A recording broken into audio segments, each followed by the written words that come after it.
Well, good afternoon, everyone, and happy Friday. Welcome to this week's Fireside Chat.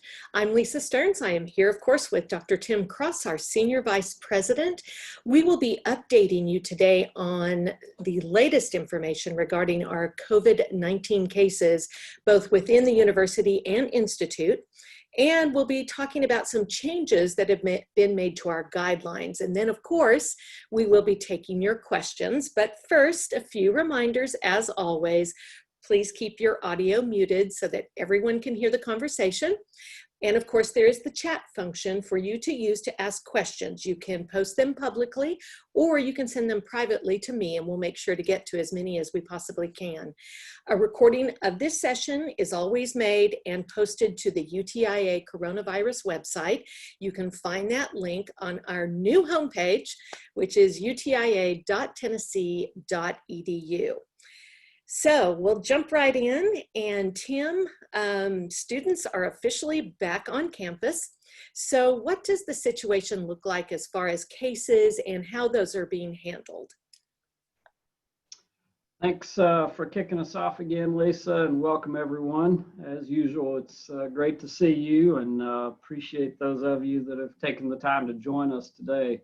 I do want to provide some updates on some facts and figures, if you will, with regard to coronavirus, and update everyone on sort of the situation here on campus as well as across the state. But I thought I also ought to maybe make a few comments based on the fact that we've had another shooting this week, and we've certainly seen a lot of violence, a lot of bloodshed that none of us certainly want to see happening across our country.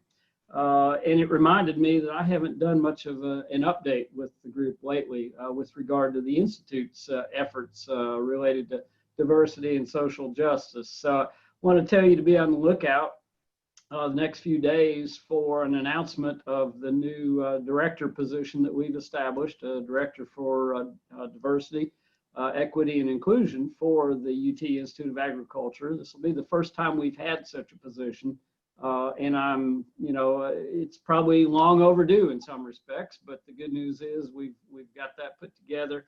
We've got a search committee in place, and I want to thank Dr. Dave White and Dr. Sharon John Philippe for co-chairing that search committee. So we have not forgotten about the fact that while the country is struggling with coronavirus, we're also struggling with social justice issues, and I want to make sure our institute's doing its part as well. So watch for that position announcement, and then my plan is that as soon as we get a director hired, the very next urgent thing we need to do is appoint a diversity council and really start to lay down some specific plans and actions within the institute as well.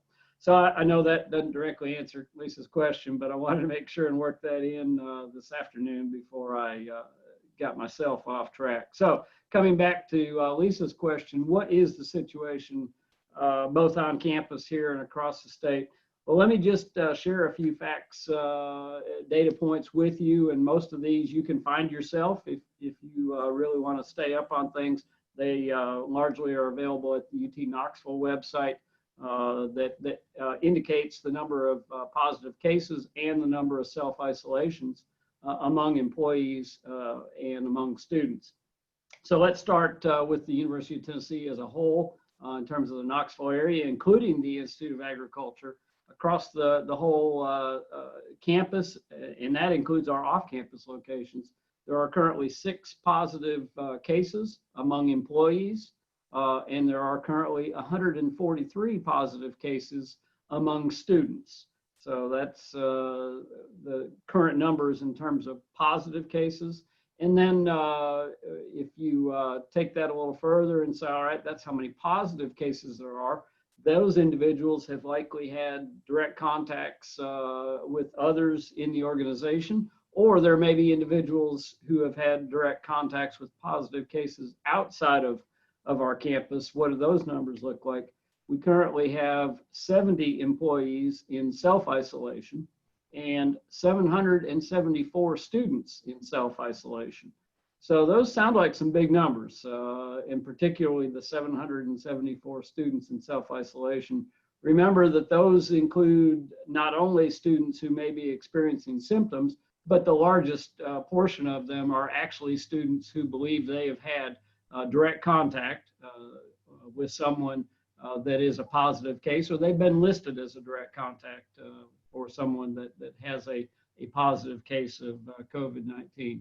So there are a number of students certainly in self-isolation at this time, but at this point it's also deemed manageable, where we have self-isolation places, residences for those who are residential students, and for those that are off-campus residents, they're self-isolating in their own facilities, or many of them may have chosen to go home.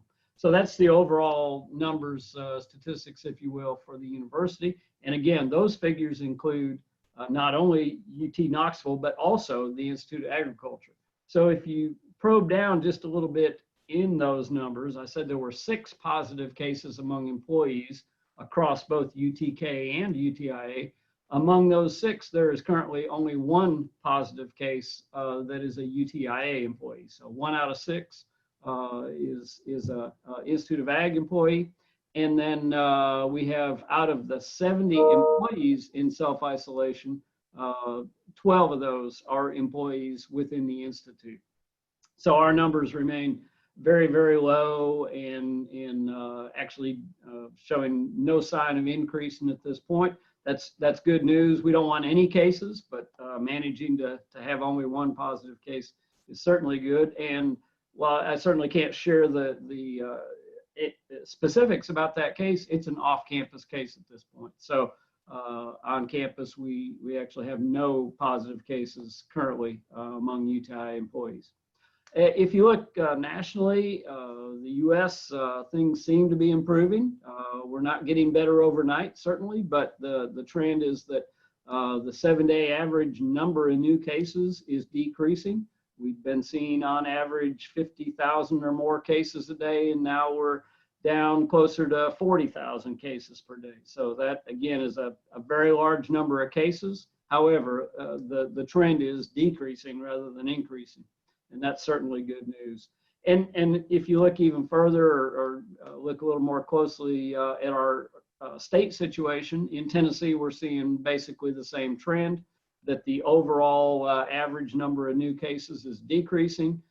At our peak, we were averaging around 2,300 new cases per day, and currently we're closer to 1,200 cases per day, again on average, and that's a rolling average. So I've thrown a lot of numbers, a lot of statistics at you, but let me just summarize it by saying this. We've got a few positive cases among employees. We've got several positive cases among students.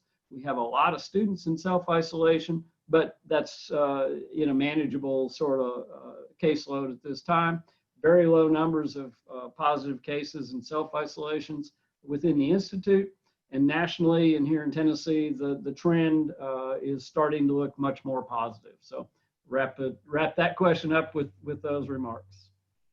Well, and that is good news. And I have actually heard from the medical community that some of that is really attributable to the fact that people are wearing masks and using precautions seriously. Are you seeing that within our organization? Yeah, definitely. I think, we've been, as I've shared the last couple of weeks, we've been starting to do a few more meetings, events, or activities. We've certainly, welcomed a lot of students back to campus. There's more interactions taking place, both on campus and across the state, and yet our numbers have not changed. I do attribute that to the fact that we're doing those things that really seem to make a difference. Washing our hands, staying socially distant, certainly wearing a mask anytime we're around other people, and not coming to work if we are sick or feel like we may be getting sick, and filing the self-isolation reports just to be on the safe side. So I do think all those practices are demonstrating that we can manage, we can stay safe even in the midst of this pandemic. Yeah, that's great advice. So, well, we've also made some updates to the UTIA guidelines, and would you like to share the details of those? Yeah, I'm glad to, and they're posted already, so you can go look at them.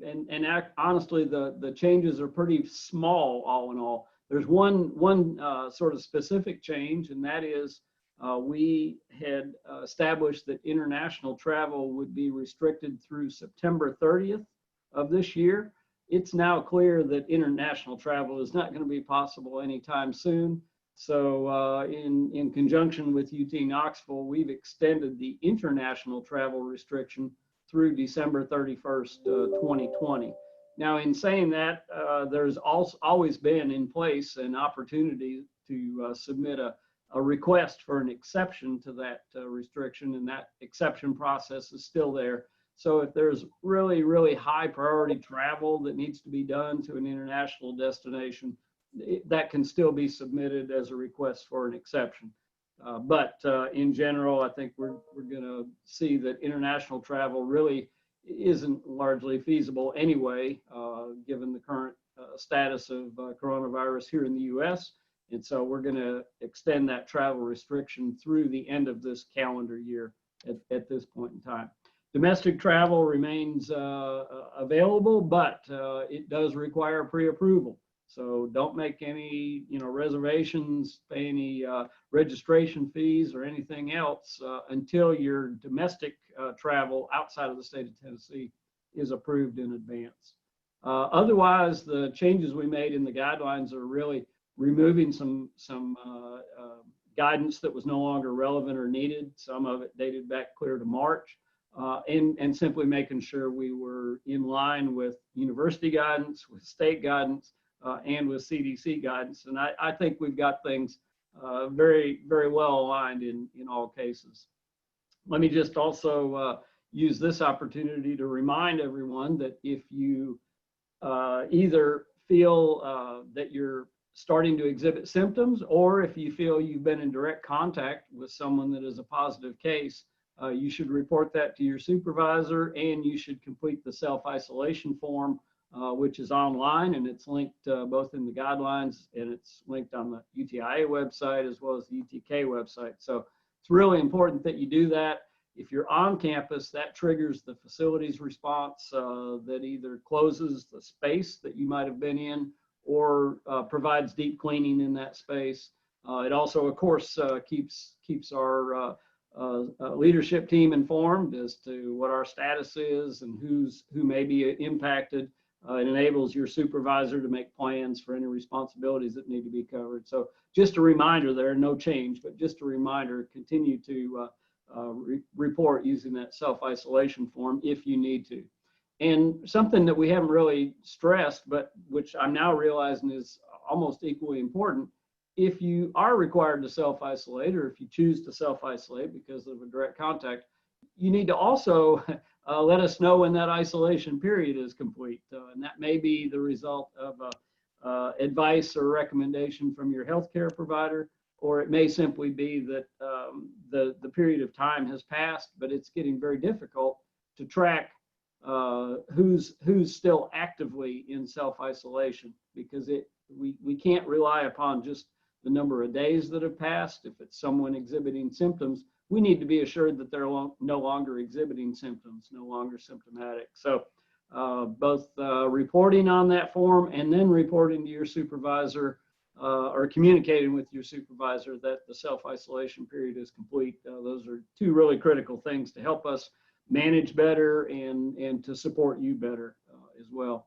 And then finally, remember, we've got some guidance in our UTIA guidelines about conducting meetings and about attending meetings. And I know as we start to get more active across campus and across state, there seem to be more questions about that.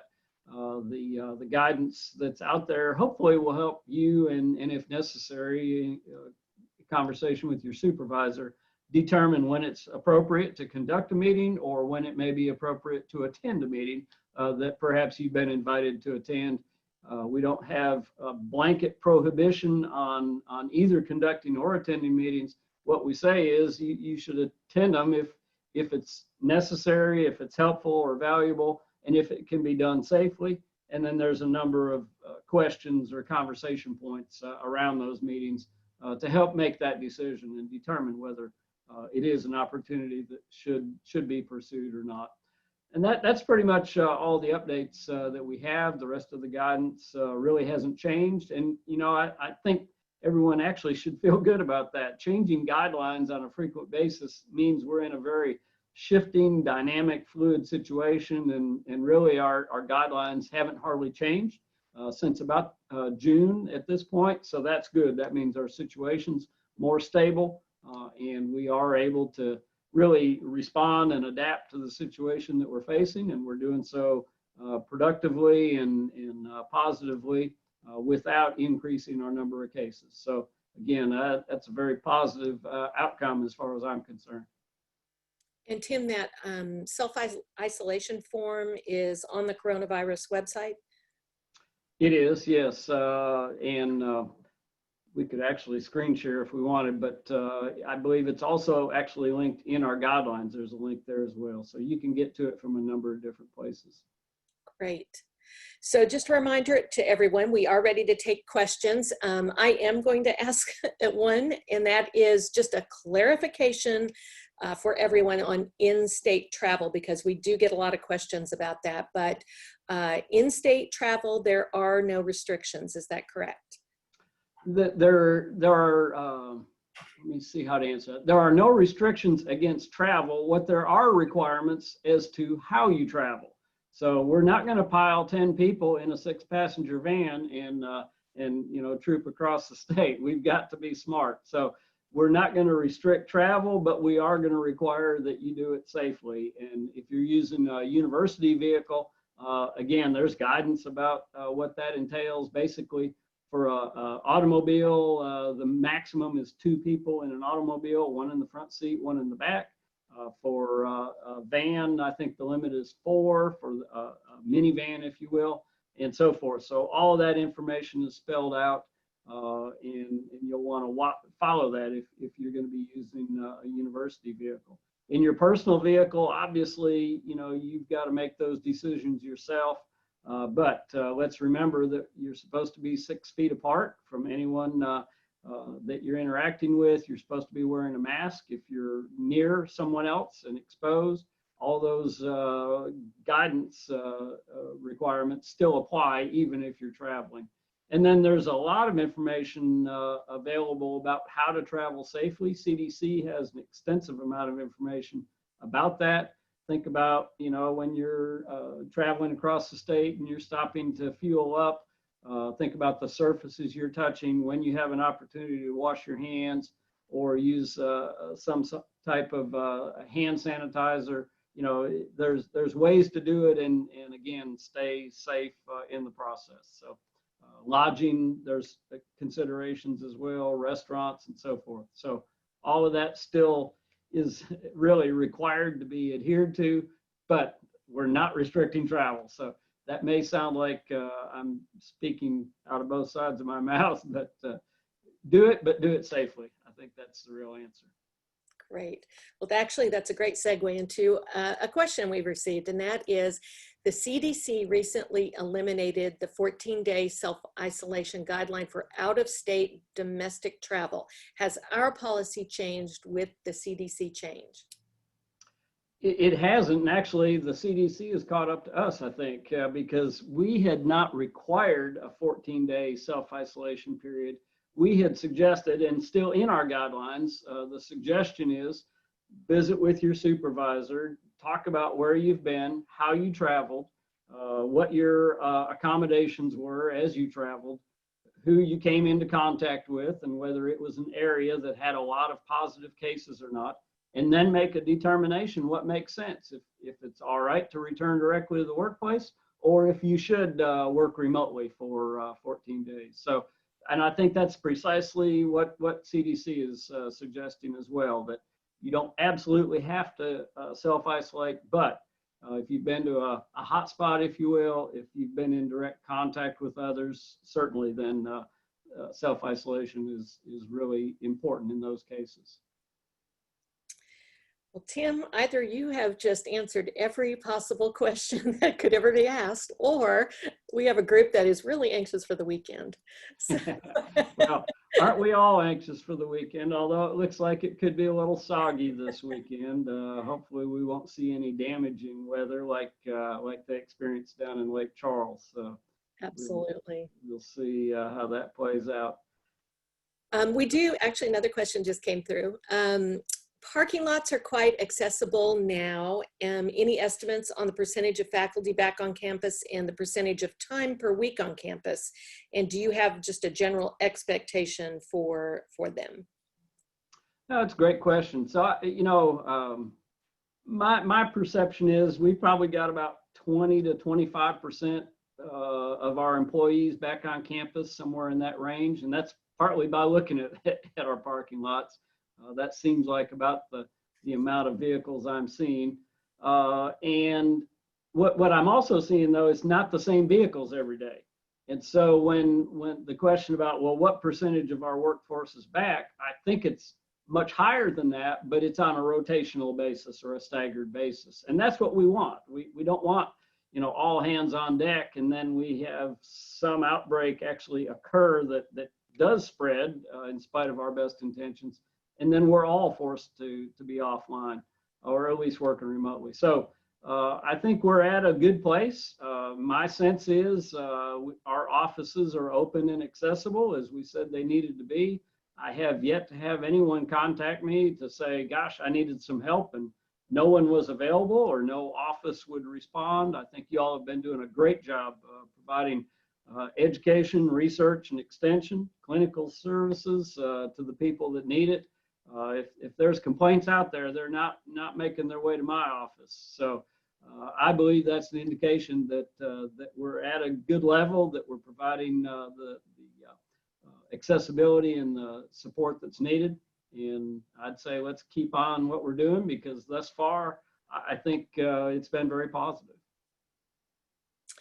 This is not related to COVID, but somebody asked if you could just share the changes in extension as far as Rob Holland joining and Dr. Bushamol's service.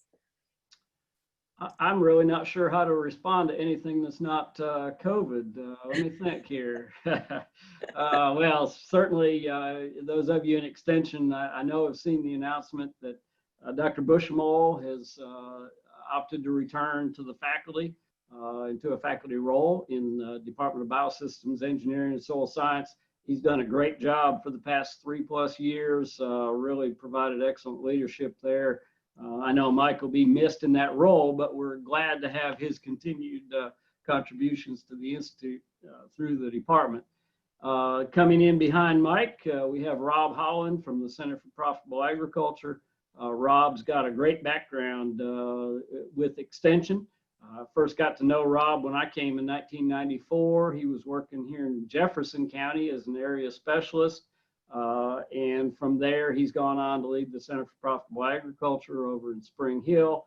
Rob, I think, is as familiar with all of our counties and all of our specialists. He's got a great connection there with the whole state. So I know he can use that knowledge and that experience very effectively in the role of interim assistant dean there. So I expect Dr. Senseman is glad to have the help.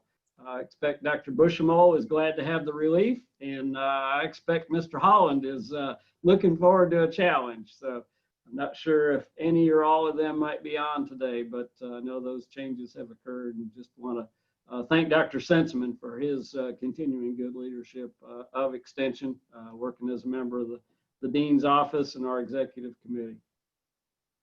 Great. Well, honestly, that looks like it as far as questions are concerned. So, Tim, do you have some final remarks you'd like to make?